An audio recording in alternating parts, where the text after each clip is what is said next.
Okay, so are you ready to begin then? All right. So you can go ahead and find a comfortable way to sit. Try to sit so that for pranayama, for our breathing practice, so that your body is in an upright position. Although, you could lie down also for pranayama. It isn't, verboten or anything. You could be lying down, or you could be standing. In fact, in the Tuesday night class, we've been between two parts of the class, I've been inserting a standing pranayama practice, which has been with the mula bandha squeeze, which has been kind of fun. So, but anyways, so you can sit, and if you choose to sit, try to lengthen the spine, imagining that you have a string attached to the top of your head, and something that's like pulling you up or a rope lifting you up so that the spine ascends. And then also notice if you are tilted, if you are leaning forward, and see if you can stack your body up so that the shoulders are stacked up over your hips as you sit. And then, of course, your ears above the shoulders. So if you need to, for instance, if you notice that you're tilted, put a pillow down.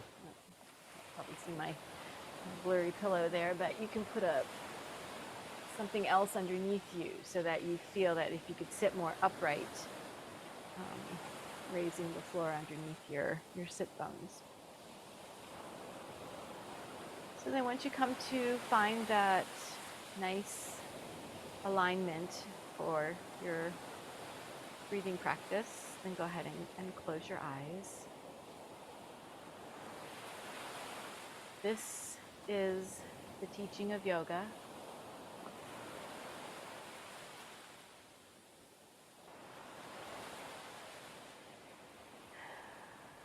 Connect with the sense that yoga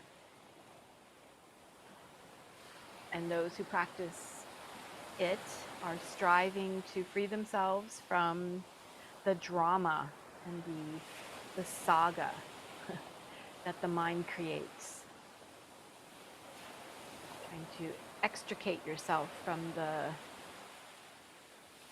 web of delusion that the world around you creates as it informs your mind, what the mind actually creates. And that coming to that deep sense of knowing that the day-to-day way that the mind interacts with the world is a kind of a fiction that distracts you from experiencing your true self.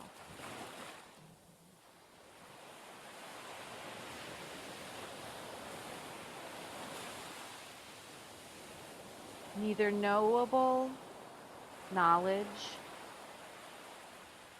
nor knower am I. Formless is my form. I dwell within the senses, but they are not my home. Ever serenely balanced, I'm neither free nor bound. Consciousness and joy am I. And bliss is where I am found. And that's from the Song of Self.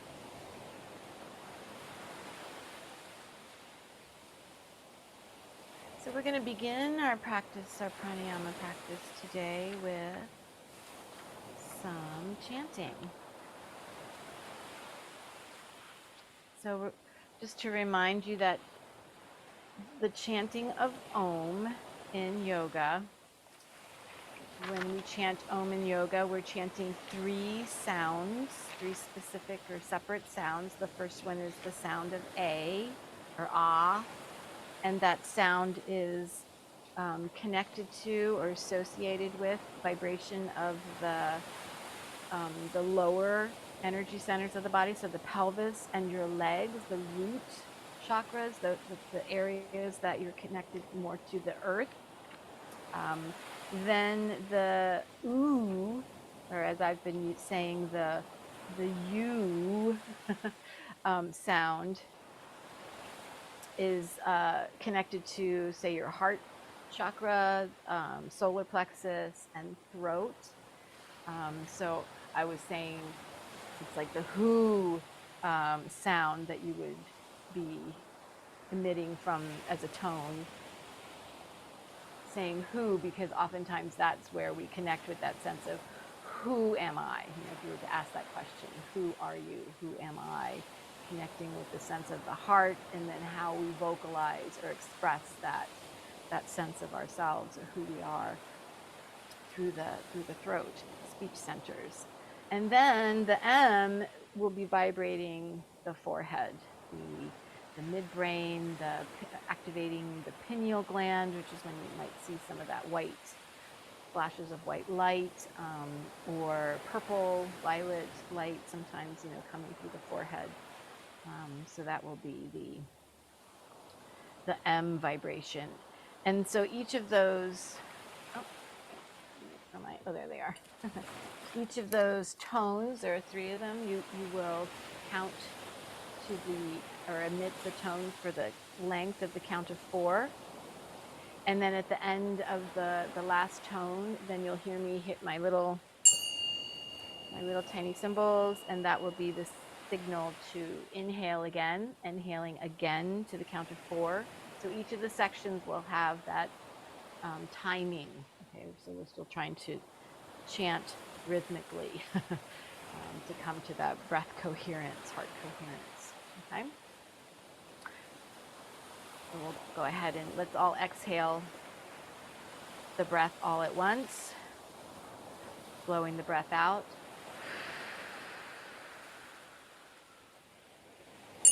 Go ahead and inhale.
Last one.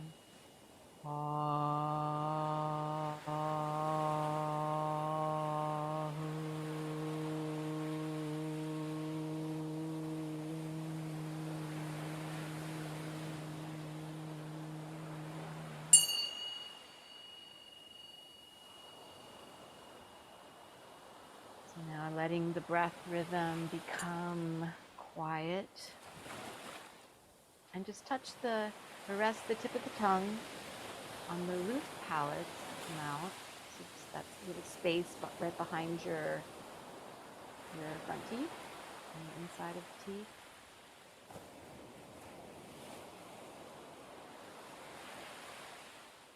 Thinking about the inhalations entering into the body very quietly and softly. And just thinking about slowing the breath down now.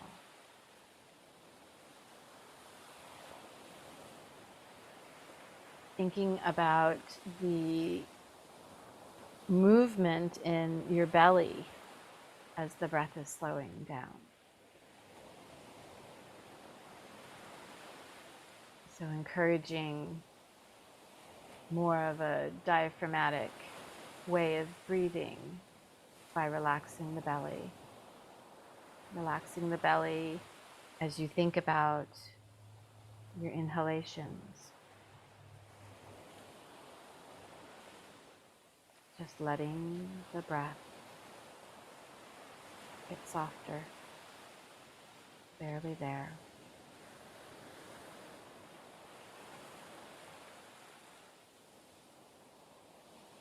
And now thinking about the exhalations in this soft, silent breath. Trying to breathe so slowly and so softly that it's as if you are trying not to even to ruffle any of the nose hairs inside your nasal passages.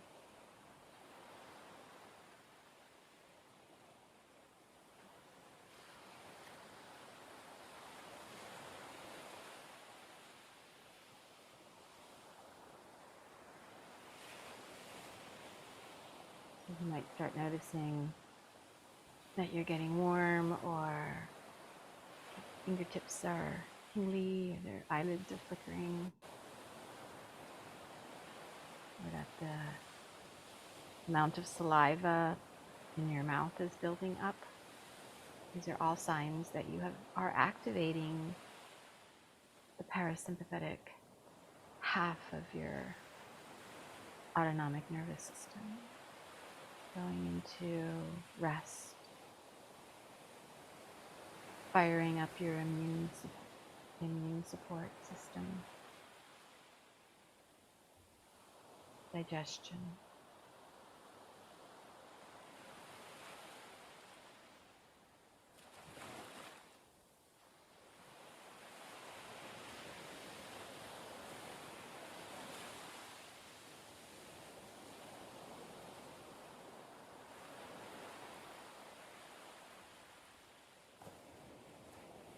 All right, so then let's practice a little.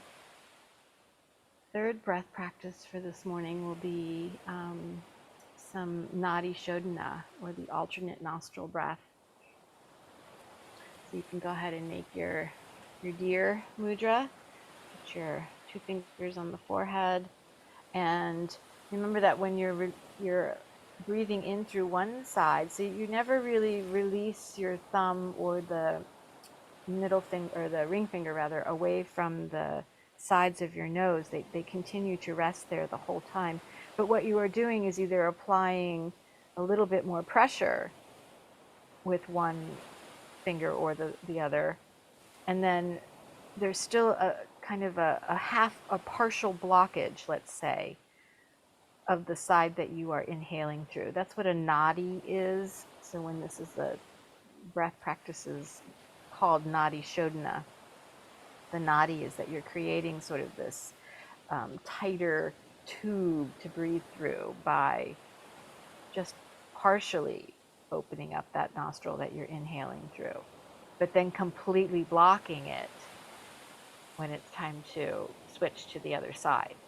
And as you're exhaling through the other side, again, just exhaling through this partially unblocked nostril. Does that make sense? All right. So that you can start to develop a pattern or the rhythm here. You can start off with an even count, 4 in, and then you retain, finishing off both sides, and then you can exhale 4 out.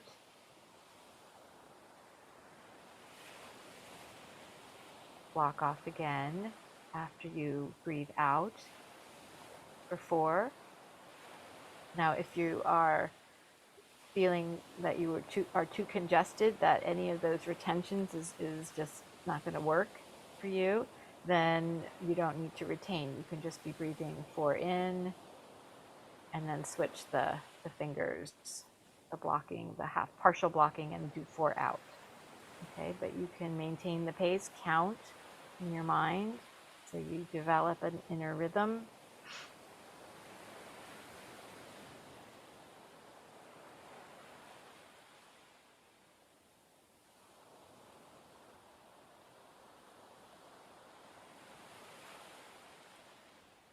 If you are blocking and experiencing the holds, the breath holds, kumbhaka, then see if you can, heed that inner voice that's calling. Look within. The source of all happiness is here. And if you are retaining the breath, holding, knowing that that is when the body is utilizing the oxygen that is already in your system.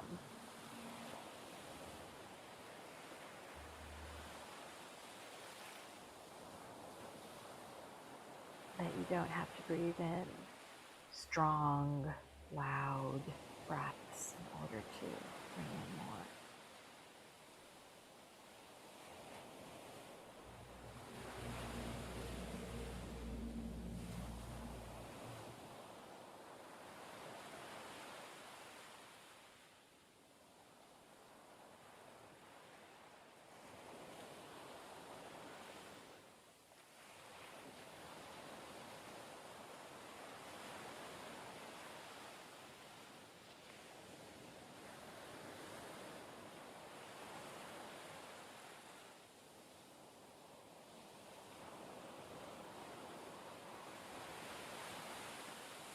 Couple more breaths.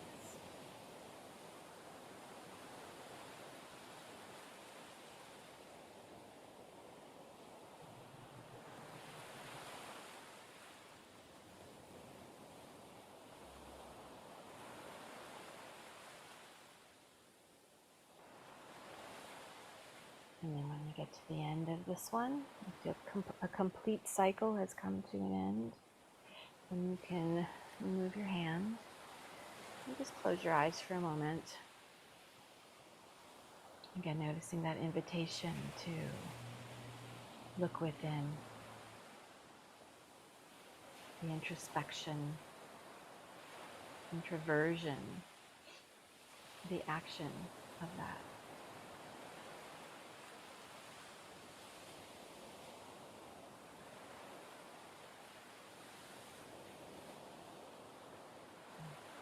All right, and you can open your eyes.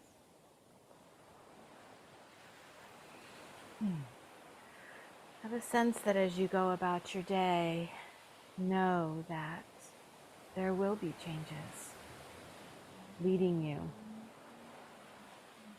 on as you go. And then you can take your palms together. Remember, you already have everything that you need inside already. Namaste. Peace. Be well.